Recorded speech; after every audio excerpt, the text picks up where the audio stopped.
রান্নার অনেকটাই চলে এসেছি। এই যে দেখো এখানে লাস্ট ভাত বসানো হয়েছে, আর এখানে আমি চিকেনটা এই যে সবে চাপাচ্ছি, কারণ জাস্ট পেঁয়াজ দিয়ে তারপরে একটু চিকেনটা দিয়ে আমি একটু হালকা করে একটু ফ্রাই করে তারপর মশলা দেব। আর এখানে আমার এই যে এখানে দেখো পমফ্রেট ঝাল রেডি, এটা রিশানের জন্য এখন চাপাবো। আর এখানে এই যে চাটনি শুক্তো সবই আমার হয়ে গেছে, এখন ছেলের জন্য চাপাতে হবে।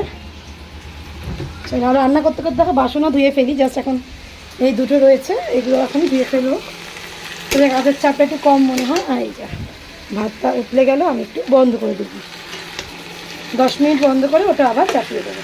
আর রিশান কী করছে ওটা তোমাদেরকে একবার দেখিয়ে নিই। ওই দেখো কি দেখাবো এদেরকে, আমি কি দেখাবো, কি করছিস তুই এটা?